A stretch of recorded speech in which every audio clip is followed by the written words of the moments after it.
Selain menjadi aktivitas seni, eksistensi keris di kalangan masyarakat Hindu di Bali merupakan benda pusaka yang sakral dalam ritual adat dan budaya Bali. Menjadi pembuat keris tidak hanya membutuhkan keahlian, tetapi juga anugerah Tuhan Yang Maha Esa atau taksu.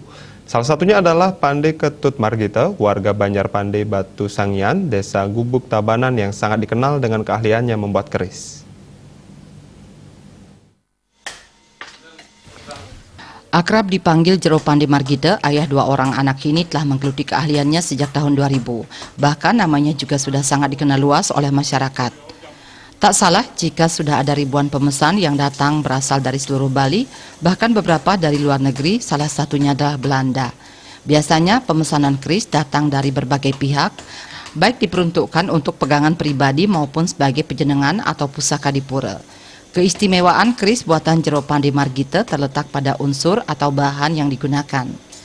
Ia menggunakan 3 unsur besi yang disatukan, yakni unsur besi Brahma, besi baja, unsur besi Wisnu, besi kayeki atau besi ireng, dan unsur besi siwa, besi pamor atau besi nikel.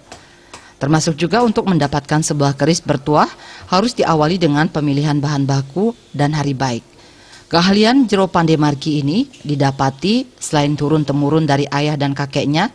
Di tahun 2000, dia juga sempat bepergian ke Jawa guna mempelajari cara melipat besi yang merupakan salah satu seni teknik membuat keris.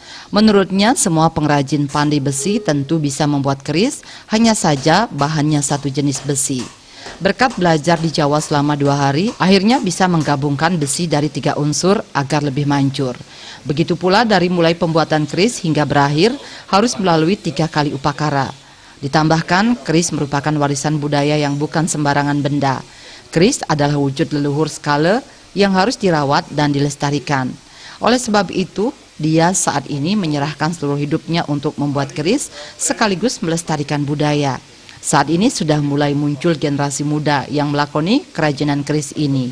Dalam proses pembuatan keris pun, terutama untuk penjenengan atau pusaka di pura, Jero Pandey Margita menentukan hari baik, di mana untuk pembuatan satu keris membutuhkan waktu sekitar 3-4 hari, itu pun belum sepenuhnya finishing. Untuk pembuatan keris, tombak ataupun barang sakral lainnya di hari-hari tertentu atau menurut duasa. Biasanya dalam 1 bulan maksimal sampai 4 kali. Kalau seperti pisau, belakas, dan alat rumah tangga lainnya, itu bisa setiap hari dikerjakan. Saking dijang margi ketis utawi dijang wasap Ketut Margi, dia berterima kasih dengan wedan penghargaan Bali Brand.